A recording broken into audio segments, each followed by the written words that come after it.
Então, meus irmãos, vamos abrir nossas Bíblias na carta de Paulo aos Efésios, capítulo 1. Efésios, capítulo 1, hoje dos versos 15 a 23.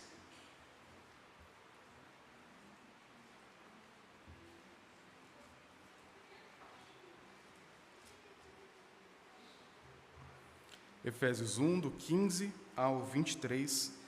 Chegamos ao final do primeiro capítulo dessa carta tão importante da Palavra de Deus.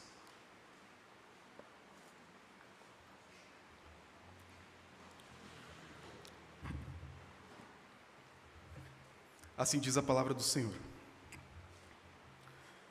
Por isso, também eu, tendo ouvido a fé que há entre vós no Senhor Jesus e o amor para com todos os santos, não cesso de dar graças por vós, fazendo menção de vós nas minhas orações, para que o Deus de nosso Senhor Jesus Cristo, o Pai da glória, vos conceda espírito de sabedoria e de revelação no pleno conhecimento dele, iluminados os olhos do vosso coração, para saberdes qual é a esperança do seu chamamento, qual a riqueza da glória da sua herança nos santos, e qual a suprema grandeza do seu poder, para com os que cremos, segundo a eficácia da força do seu poder, no qual exerceu ele em Cristo, ressuscitando-o dentre os mortos, e fazendo-o sentar à sua direita nos lugares celestiais, acima de todo principado e potestade, e poder, e domínio, e todo nome que se possa referir, não só no presente século, mas também no vindouro. E pôs todas as coisas debaixo dos pés, e para ser o cabeça sobre todas as coisas, o deu à igreja, a qual é o seu corpo, a plenitude daquele a que tudo enche em todas as coisas. Vamos orar mais uma vez, pedindo que Deus nos abençoe nesse momento de exposição da sua palavra. Pai glorioso, como é bom podermos ouvir da Tua palavra o que o Senhor quer de nós. Pedimos que nesse momento de pregação, o Senhor encha o nosso coração de Ti, destrua os ídolos de nosso coração e molde nossa vida, Pai, para sermos cada vez mais semelhantes ao Senhor Jesus. E pedimos, Pai, que o Teu Santo Espírito nos encha, para que venhamos a viver a plenitude do Teu Santo Espírito, aquilo que o Senhor deseja para os Teus filhos nesse mundo. Em nome de Jesus Cristo. Amém. Meus irmãos, eu quero começar esse sermão, como tenho feito já, com uma pergunta para você, e essa aqui pode dividir igreja. Então pense com muito cuidado e com muito carinho no seu coração.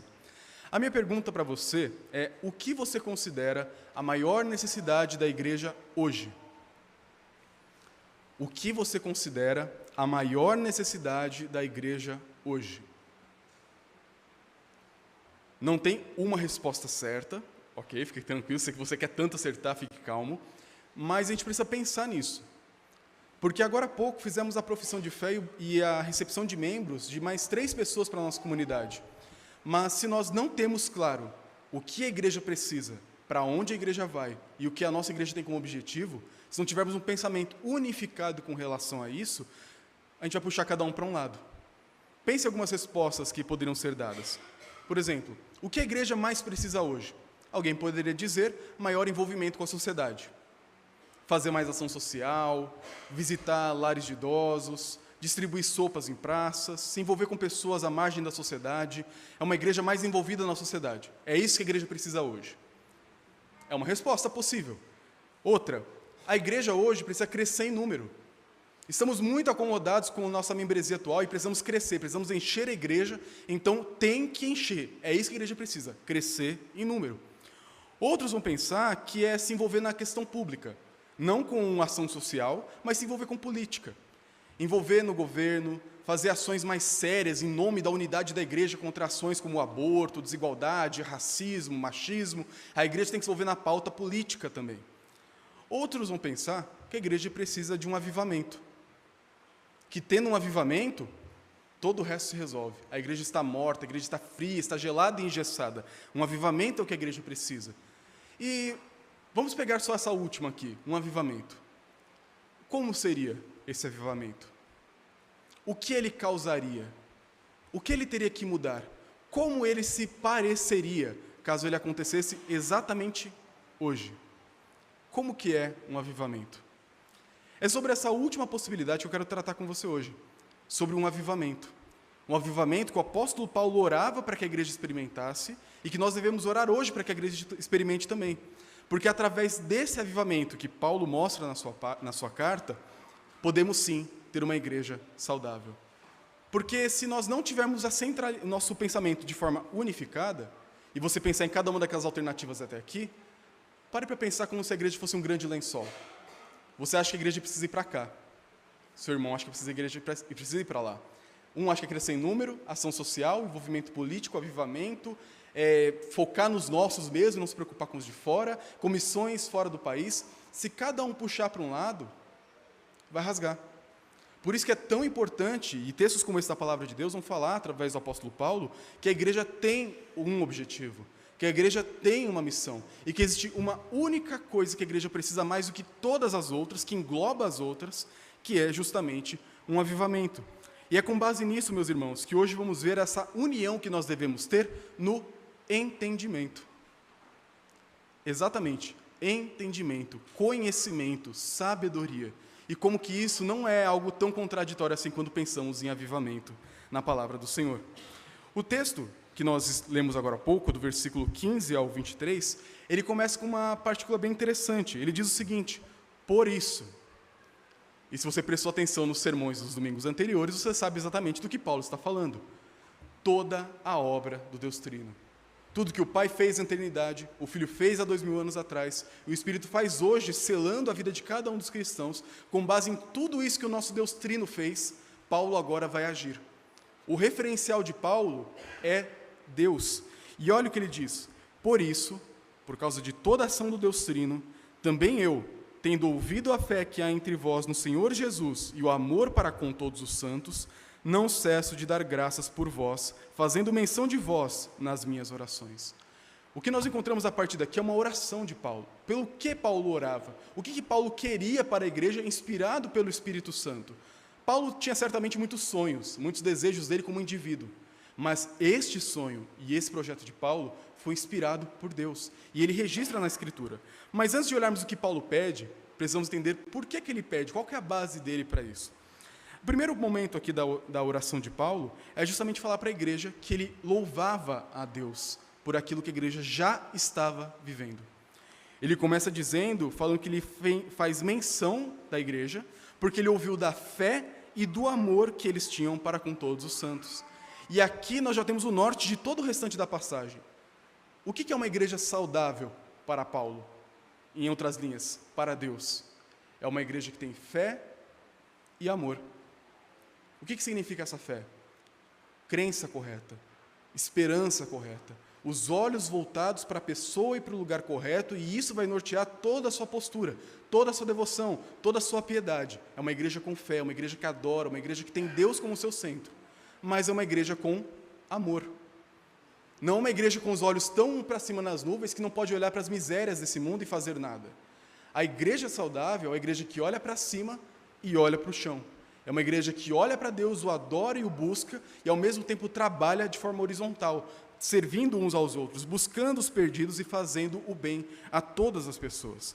Então, quando Paulo ouve o que a igreja estava vivendo, uma vida de fé e de amor, uma vida de uma crença correta e uma atitude correta, ortodoxia e ortopraxia, quando ele sabe que a igreja está assim, ele pode falar para a igreja: eu oro para que vocês deem agora o próximo passo.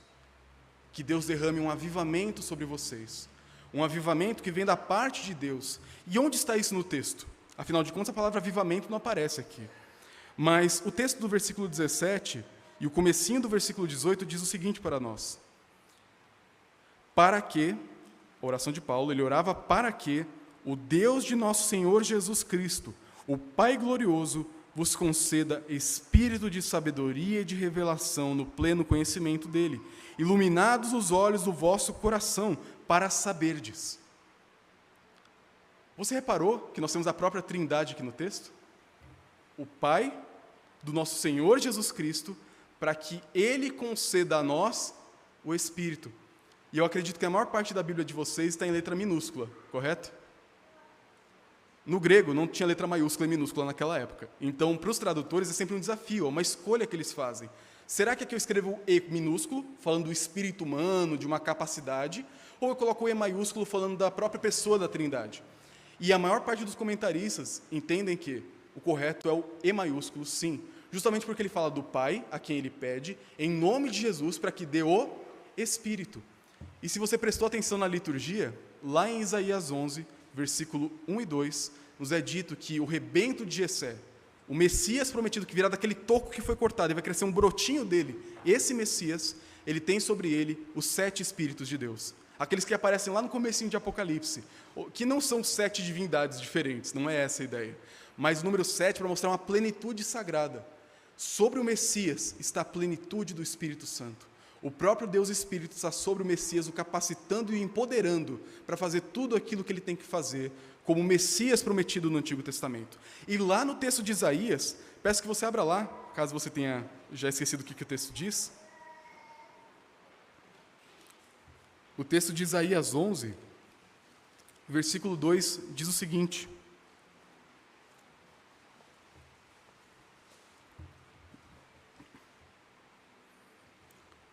repousará sobre ele, sobre o Messias, o Espírito do Senhor, o Espírito de sabedoria e de entendimento, conselho, fortaleza, conhecimento e temor do Senhor. A maior parte desses termos está relacionada ao quê? Conhecimento. E aqui já nós temos uma grande barreira a ser desmontada em nossos corações. Muitos cristãos pensam que piedade, devoção, adoração e conhecimento e estudo são coisas separadas. Responda no seu coração, o que é mais piedoso e espiritual? Você cantar por 5 horas com mão levantada, olhos fechados, um louvor belíssimo, com letra correta, em puro êxtase emocional, cantando e adorando o Senhor, uma letra belíssima, bíblica, por 5 horas com a mão levantada, ou gastar as mesmas 5 horas no seu quarto trancado, estudando uma passagem da Escritura, com uma pilha de livros do seu lado? O que é mais espiritual? A nossa tendência é falar o quê? Isso é espiritual. Se você colocar no Google Imagens, a gente tem feito, eu e a Maísa, as imagens de divulgação da igreja no Instagram. Se você colocar ali, adoração, as 10 primeiras imagens, alguém com os braços levantados, com uma grande luz por trás, uma campina maravilhosa. Você coloca ali, louvor, pessoas com a mão levantada, numa igreja cheia, aquela coisa maravilhosa. Você nunca encontra uma imagem de uma pessoa estudando. Você nunca encontra uma imagem de uma pessoa conversando com outra, pedindo conselho. Como brasileiros e latinos, a gente gosta dessa coisa emocional. E antes que você pense que eu estou algo errado sobre isso, as duas são espirituais. As duas são boas. Não é errado ficar 5 horas louvando e também não é errado ficar 5 horas estudando. As duas coisas agradam a Deus e louvam a Deus igual, porque elas são feitas com fé no Senhor Jesus, de acordo com a palavra de Deus. Claro, desde que seja um louvor de acordo com a Escritura. Não vai cantar também abobrinha para o Senhor. Mas as duas coisas agradam ao Senhor, tanto o conhecimento como a devoção. As duas coisas caminham juntas. É por isso que Paulo fala, por isso, no começo. Ele fez um gigantesco tratado de teologia do versículo 3 ao versículo 14, para agora redundar em quê? Oração por avivamento. E aí a gente volta para o texto, porque Paulo fala, eu vou pedir ao Pai do nosso Senhor Jesus Cristo, que deu o quê para vocês? Espírito, que vos conceda espírito de sabedoria e de revelação no pleno conhecimento. Paulo queria que o Espírito Santo descesse sobre a igreja de forma poderosa, para que a igreja fosse transformada, não para ficar em horas e horas e horas e horas e horas e horas e horas de louvor ininterrupto, não que isso seja errado. Mas Paulo orava para que a igreja ficasse cheia do conhecimento, da sabedoria e da revelação. Qual que é a evidência de um avivamento para o apóstolo Paulo? Pessoas buscando conhecer mais o Senhor. Pessoas que têm o seu coração preenchido da verdade do Evangelho, a tal ponto que elas ficam tão cheias que elas não conseguem guardar aquilo mais para elas mesmas. Eita. Você não consegue se conter de tanto que aquilo é maravilhoso. Pense nas parábolas do reino que Jesus contou. O reino é semelhante ao quê? A um homem que vendia pérolas. E um dia ele acha uma pérola de grande valor. O que ele faz? Vende tudo. Compra aquela pérola, e ele fica feliz como nunca antes ele ficou na vida dele, porque ele encontrou o verdadeiro tesouro. É como um homem que encontrou um tesouro enterrado num campo. O que ele faz? Vende tudo. toda a herança da família, tudo que ele conquistou, tudo que ele lutou, ele larga a mão de toda a sua história e sua vida, para conseguir o quê? Aquele tesouro. Da mesma forma é o reino. Quando nós recebemos um avivamento, nós ficamos cheios desse espírito, de sabedoria, de revelação e de conhecimento, que vai nos levar a adorar o Senhor, que vai nos levar a chorar muitas vezes, que vai nos levar a um arrependimento tão profundo como você nunca experimentou na sua vida antes. O Espírito Santo faz isso sim, mas sempre a partir da sua palavra, a partir do conhecimento de Deus. E quando eu falo conhecimento de Deus, não é aquele aspecto meramente intelectual. Tem muita gente que pensa que é isso. E hoje em dia nunca foi tão fácil comprar e encher sua casa de livros teológicos maravilhosos. Eu vou com alguma frequência na Conde de Sarzeddas, uma rua lá no centro de São Paulo. É o camelódromo dos crentes. Lá você tem de tudo, tudo mesmo. Tem desde óleo da unção, de todas as cores e cheiros, até as obras teológicas mais pesadas que você puder imaginar. E o que acontece? Todo dia está cheio de gente lá, gastando rios e rios de dinheiro com livros teológicos, obras de referência, obras sobre espiritualidade, bíblias com os milhões de tipos de capa, formatos, traduções e acréscimos que você puder imaginar. É um grande mercado, e não é errado necessariamente, é bom que as pessoas comprem e busquem a teologia e o conhecimento de Deus, mas isso não é por si só avivamento. Os fariseus da época de Jesus sabiam um monte, conheciam muito bem a palavra de Deus, quer dizer, segundo eles, conheciam muito bem o Antigo Testamento, segundo eles e sua tradição. Se você procurasse a casa de um grande rabino naquela época, ia ter coleções e coleções de pergaminhos de todos os grandes intérpretes da história do judaísmo.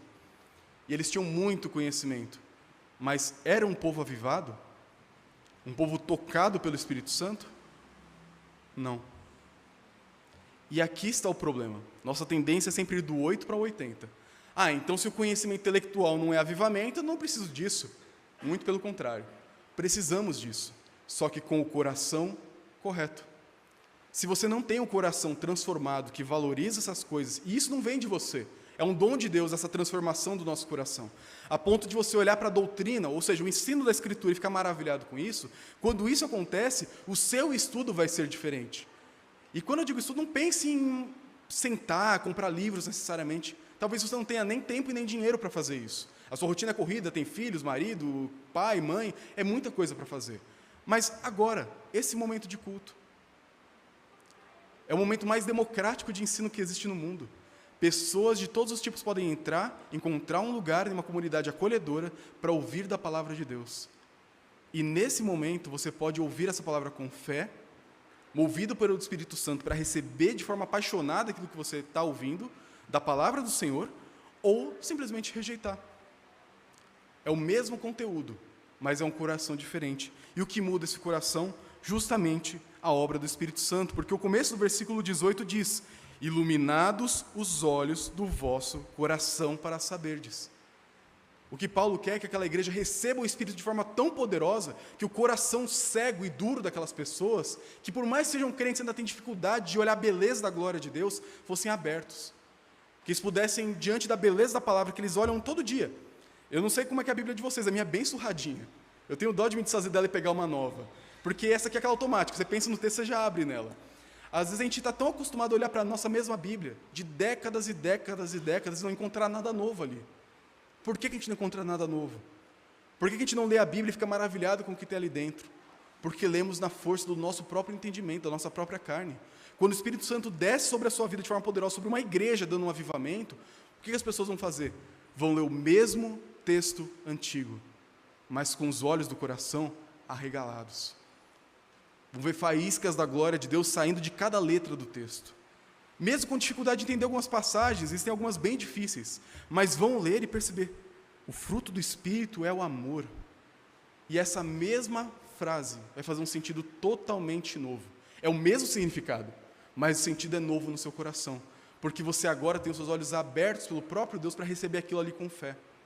Você sabe que o fruto do Espírito é o amor, a alegria, a paz e tudo mais. A outra coisa é viver. A outra coisa é louvar a Deus porque Ele está fazendo isso na sua vida.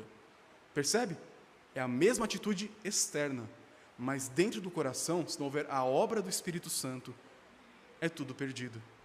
Então a oração de Paulo é justamente por esse avivamento, que o Espírito Santo seja derramado sobre a igreja e a igreja possa experimentar de um novo nível no conhecimento do Senhor. Não com conhecimento oculto, mas com conhecimento da palavra de Deus.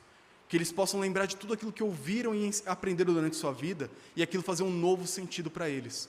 Não porque a palavra de Deus muda, mas porque o nosso coração mudou. A gente costuma dizer, a palavra de Deus se renova toda manhã. E eu sempre falo, não, a palavra de Deus não se renova toda manhã. Quem se renova é a misericórdia. O que pode se renovar toda manhã é o seu coração diante do Senhor, pela misericórdia de Deus. E naquele dia, aquele texto antigo, mudar a sua vida. E como é bom quando isso acontece. Como é bom você poder ler a sua Bíblia e parecer um neófito, um novo convertido, olhando para o texto e falando, como que eu nunca vi isso antes? Mas que coisa maravilhosa. Olha, tudo que Deus fez por mim, isso fazer sentido. Esse é o verdadeiro avivamento. E isso vai causar todas as outras consequências. Adoração, arrependimento, mudança de vida, evangelização. Tudo vai começar a acontecer a partir do momento em que Deus abre os olhos do seu coração para conhecer Ele de maneira mais profunda. Um conhecimento relacional com aquele que te ama e fez tudo isso, do versículo 3 ao 14, por você. E agora que nós entendemos o coração de Paulo e pelo que ele pedia, vamos entender agora os pedidos de Paulo. A partir do versículo 18, nós temos os 3 pedidos de Paulo. Deus não é gênio da lâmpada, mas ele vai aqui atender 3 desejos do apóstolo.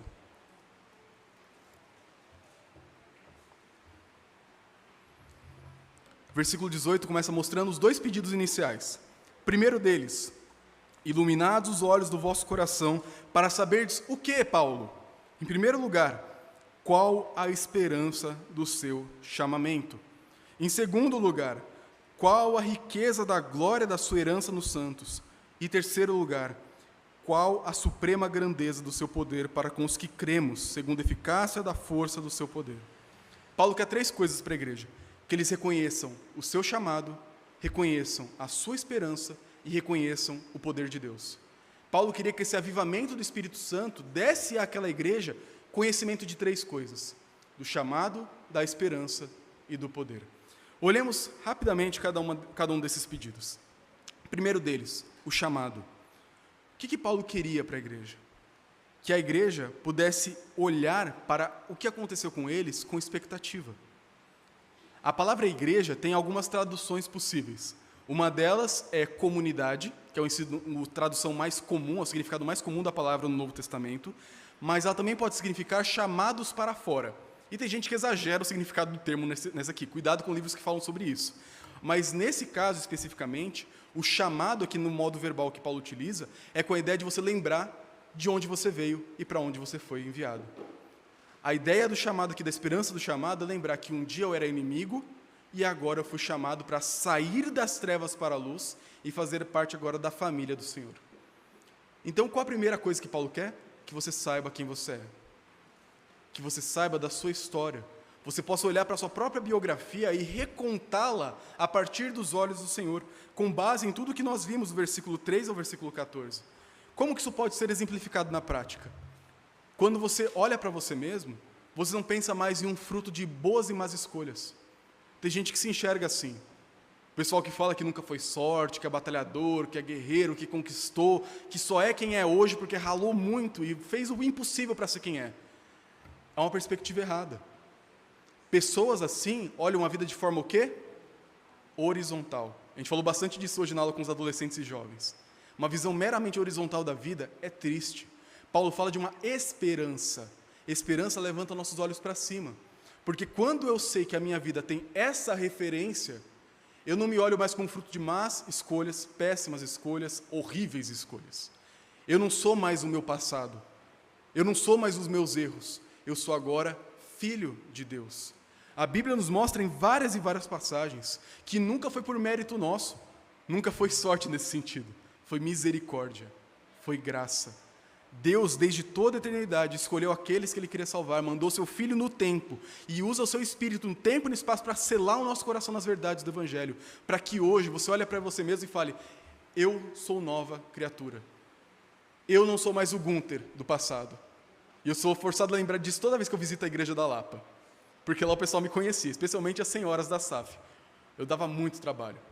Eu era muito difícil. Sorte de vocês, mulheres aqui da igreja, que eu não sou criança aqui nessa igreja, porque seria muito mais difícil. Mas eu era uma pessoa. Na minha adolescência, eu me tornei outra pessoa com outros erros e outros pecados. No começo da minha juventude, eu já era outra pessoa e eu ainda estou num processo. E cada um de vocês também. Você já não é mais os erros que você cometeu no passado. Tem pessoas que vivem a vida inteira se remoendo, pensando, como que eu pude fazer aquilo? E aquilo foi há 10 anos atrás. Foi um erro, foi uma tolice.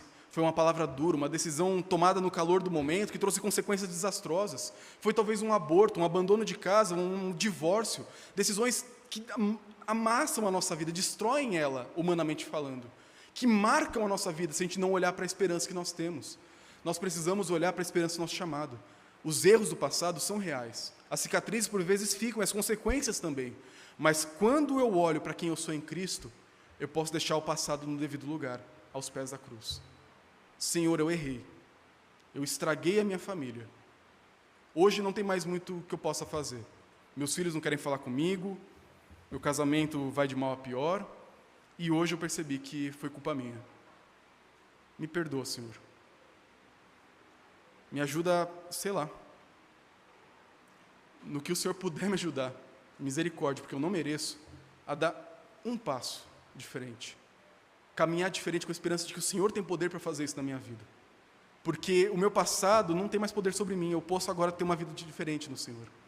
Talvez você ainda seja jovem, cometeu um erro tolo e pense que é o fim da sua vida daqui para frente. Já era, estou fadado a lidar com esse erro o resto da minha vida. Em Jesus há perdão, isso pode ficar para trás. Porque o nosso chamado não é mais para vivermos no passado, mas vivermos olhando para a glória, para a esperança da nossa salvação. Mas Paulo faz um segundo pedido. O segundo pedido dele é para que nós reconheçamos a nossa esperança, a riqueza que nós temos em Jesus Cristo. E ele diz isso no final do versículo 18. Qual a riqueza da glória da sua herança nos santos. Então, em primeiro lugar, lembre-se quem você é. Você não é mais fruto de escolhas, fruto do passado, fruto do pecado. Você agora é fruto da graça que te chamou das trevas para a luz. E agora Paulo mostra para você o restante da sua caminhada. Era de onde você veio até onde você está. E agora de onde você está para onde você vai. A riqueza da sua herança dos santos. Já vimos nas semanas anteriores que nós somos a herança de Deus. Aos olhos do Senhor você é precioso. Cuidado com algumas músicas que falam isso, porque às vezes exageram um pouquinho demais. Mas você é precioso aos olhos de Deus. Ele mandou o Filho dele para morrer por você. Você não é o centro do coração de Deus, como alguns dizem por aí. Você não é aquilo que motivou Deus, porque Ele não conseguia se conter de tanto amor por você. Não é isso. Deus não é forçado a nada. Ele ama porque Ele quer, e isso torna o amor dele superior a todo outro amor. Mas o que Deus faz por você é um ato de amor. Ele olha para você e fala, você é minha herança, você é meu tesouro precioso. E nada, ninguém vai arrancar você das minhas mãos. Falamos bastante disso nas semanas anteriores.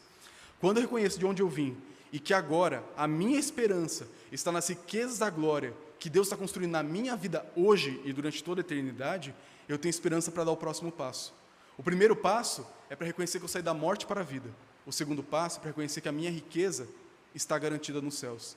E não é material. É o próprio fato de pertencer e habitar com Deus para todo sempre. Quer presente maior do que esse? Poder acordar num dia de manhã no novo céu, na nova terra e falar, bom dia, Pai. E eles falam, bom dia, minha filha amada, bom dia, minha filha. Eu queria tanto que você estivesse aqui, e agora estamos todos juntos, como grande família aqui no novo céu, na nova terra. É o privilégio de poder talvez chegar em Jesus. Eu acredito que vai ter fila no céu, a gente não vai conseguir escapar disso. Porque imagina um tanto de crente querendo abraçar Jesus. Mas um dia vai chegar a sua vez lá. Você vai conseguir chegar em Jesus, vai conseguir abraçar Ele. Até a mulher conseguiu chegar perto dele no meio da muvuca, talvez a gente consiga furar a fila, quem sabe. Mas nós temos uma herança maravilhosa. A vida com o Senhor Jesus, a herança que nós temos é o que deve nos motivar hoje a viver diferente. Quando o Espírito Santo desce sobre a igreja e dá ela um avivamento no conhecimento, a igreja agora vai trabalhar, vai viver, vai sair daquele letargismo, porque agora sabe que tem um propósito. Muitas igrejas morrem não por falta de ensino. Muitas igrejas têm um ensino muito saudável, mas as pessoas vivem com desesperança. Olham para a vida só aqui. Olham para o número de membros e pensam, tá bom, cabe mais quantos aqui? Hoje a igreja está um pouco cheia, cabe mais umas 15 pessoas. Completou as 15, batemos a meta e está tudo bem. Aí quando alguém for embora, a gente procura mais alguém para repor. Muitas igrejas vivem assim. sem esperança. E esquecem que Deus escolheu o seu povo para ser sua herança. E nós que já tivemos esse chamamento, precisamos hoje conquistar essas pessoas, levar elas ao Evangelho e buscar com que o povo de Deus cresça cada vez mais, algo que vai ficar mais explícito no final do texto. Mas nós precisamos ter essa esperança. Quando eu sou salvo para algo, para uma nova vida com Cristo, uma vida de esperança da qual eu jamais serei arrancado das mãos de Deus. E por último, o último pedido de Paulo, e esse aqui é o maior, começa no versículo 19 até o 23. Qual a suprema grandeza do seu poder, para com os que cremos, segundo a eficácia da força do seu poder. Ele quer que a igreja conheça o poder de Deus. E conhecimento não meramente intelectual, mas o conhecimento que transforma a nossa atitude hoje. O que esse poder fez? O qual exerceu ele em Cristo, ressuscitando dentre os mortos e fazendo sentar à sua direita nos lugares celestiais, acima de todo principado e potestade, e poder e domínio, e de todo o nome que se possa referir, não só no presente século, mas também no vindouro, e pôs todas as coisas debaixo dos pés, e para ser o cabeça sobre todas as coisas, o deu à igreja, a qual é o seu corpo, a plenitude daquele que a tudo enche em todas as coisas. É muita coisa, mas é muita coisa grandiosa. Em resumo, nós temos aqui 3 partes. A primeira parte do pedido de Paulo é que a igreja reconheça o poder de Deus. E que poder é esse? É o poder que ressuscitou Cristo dentre os mortos. É um poder que é manifesto justamente na nossa salvação. Deus é tão poderoso que Ele pôde mandar o Filho dele ao mundo. Ele é tão poderoso que o Filho dele morreu de forma perfeita em nosso lugar. Ele é tão poderoso que mesmo com toda a oposição do diabo, tentando fazer com que Cristo não chegasse à cruz, Ele venceu o diabo na cruz. Ele venceu seus inimigos e morreu, e nisso estava a sua vitória. Deus é tão poderoso que o Filho dele não ficou preso na sepultura, mas saiu de lá. Deus é tão poderoso que ele, Jesus, subiu aos céus e está sentado. E aí, voltando agora para o texto, à direita de Deus nos lugares celestiais, versículo 21, acima de todo principado, poder, potestade, domínio e de todo nome que se possa referir, não só no presente século, mas também no vindouro. Jesus é superior a tudo. Na época de Paulo, existiam pessoas muito poderosas no mundo. Tinha um tal de Nero, que um pouco depois ia matar o apóstolo Paulo. Um dos piores tiranos que já pisou no planeta Terra. Segundo alguns, o próprio anticristo. Um dos anticristos. Um homem terrível, que empalava cristãos e colocava fogo neles para iluminar a cidade, já que eles eram a luz do mundo. Um homem brutal e sanguinário, doente, maligno. Paulo escreve para uma igreja que conhecia Nero e fala, sabe o Nero? Jesus. Ele fala dos principados e potestades. Esses aqui são os seres espirituais, são os demônios, são os anjos caídos, aqueles que tentam atrapalhar a obra do Senhor, aqueles que possuíram pessoas nos evangelhos, aqueles que atrapalham a missão da igreja até hoje. Jesus é superior a eles. Pessoas em Éfeso adoravam a deusa Diana. Lembram da história lá em Atos capítulo 19? Eles adoravam a deusa Diana, uma deusa que por detrás dela está uma entidade espiritual, um ser maligno que estava colocando cativo toda aquela cidade. E Paulo prega numa batalha espiritual e vence Diana na pregação. Vence e mata Diana através da pregação do evangelho. Aquele ser espiritual é derrotado por um homem, por meio da pregação da palavra. E pessoas são resgatadas do cativeiro de Diana e trazidas para debaixo do reino de Deus. E Paulo fala, Diana foi só a primeira. Existem outros dominadores do mundo sombrio por aí. Existem várias outras entidades espirituais colocando pessoas cativas debaixo do cativeiro espiritual. Mas Jesus vai matar todos eles. Nesse sentido, Jesus é muito violento. O Salmo 110 fala que ele esmagará crânios sobre a terra, que ele vai despedaçar seus inimigos com a espada que sai da sua boca, com o cano que ele tem, ele vai despedaçar cada um dos seus opositores. Cada um desses anjos caídos vai ter o que merece, porque cada um deles conduziu o povo, a humanidade, para um nível cada vez pior de pecado. Jesus é superior a eles. Não precisamos ter medo de nenhum demônio, de nenhum anjo, de nem nada. Não há ninguém maior do que Jesus. E o texto termina falando que em nenhum nome que vier a existir. Se Jesus é maior do que Nero, maior do que os anjos, tudo bem. Mas ele é maior do que qualquer um que possa aparecer. Nada, ninguém é mais poderoso do que Jesus. Deus mostrou seu poder, enviando seu Filho, matando seu Filho, ressuscitando seu Filho, levantando seu Filho aos céus, assentando ele à direita e colocando todos os seus inimigos debaixo dos seus pés. E ele já está fazendo isso e vai continuar fazendo. Até o final, cada um dos inimigos será esmagado debaixo dos pés de Cristo. E nós faremos parte dessa vitória. No final do capítulo 16 de Romanos, Paulo fala que Deus colocará sobre os nossos pés a serpente, e nós pisaremos na cabeça dos inimigos de Deus, juntamente com Jesus. Mas lembre-se, não é contra pessoas, é contra seres espirituais muito piores do que as pessoas. E nós os venceremos juntamente com Cristo, porque Ele tem poder para isso, e nunca o poder dele fraquejou. E ele termina dizendo, versículos 22 e 23, outro aspecto desse poder. E colocou todas as coisas, aqui ele já está sendo profético, ele já vê a obra completada. E colocou todas as coisas debaixo dos pés, e para ser o cabeça sobre todas as coisas, o deu à igreja, o qual é o seu corpo, a plenitude daquele que a tudo enche de todas as coisas. E onde esse poder de Deus, que foi manifestado na obra de Cristo, na vitória dele sobre os inimigos, é hoje manifesto? Aqui, na igreja. Nós somos o corpo desse grande guerreiro. Nós somos a família desse grande conquistador universal. Nós somos o povo do Senhor. E por estarmos ligados a esse Jesus poderoso, hoje o poder dele é nosso. E aí eu quero te provocar uma coisa que, como presbiterianos, a gente está, às vezes, um pouco acomodado. Alguns nos chamam de gelaterianos. E eu não tiro a razão deles. Eu não estou dizendo fazer euforia, bagunça, barulho no culto, nada disso. Tudo tem que ser feito com ordem e decência, como estamos fazendo. Mas, por vezes, nós somos muito covardes. Nós não acreditamos no poder de Deus. A gente ora com pouca fé. A gente não evangeliza porque a gente tem medo. Onde já se viu ter medo, se todo esse poder está ao lado da igreja e concedido a nós?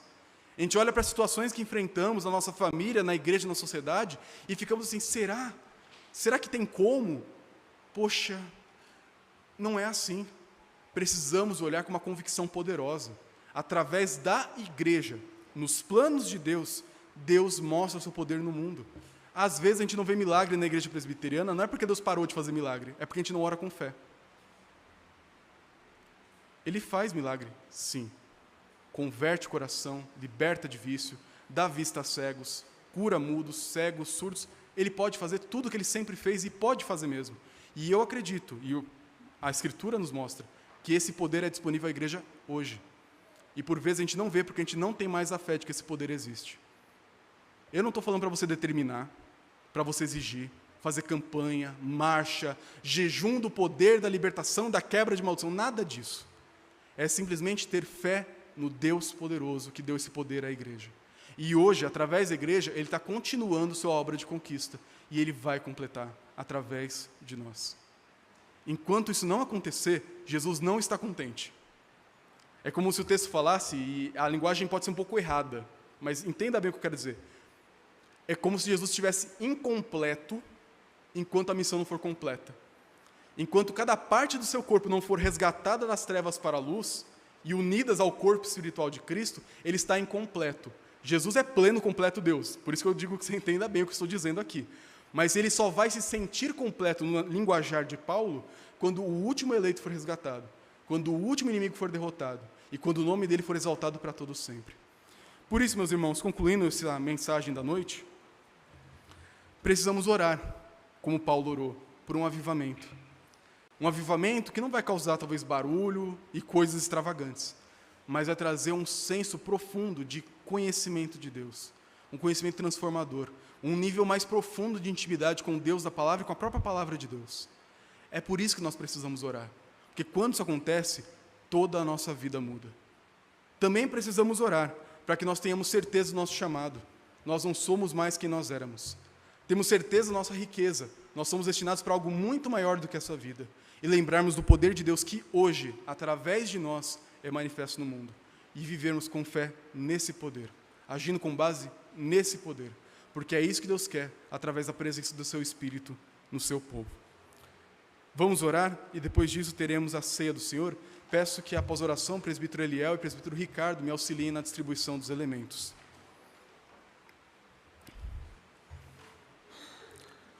Pai bendito,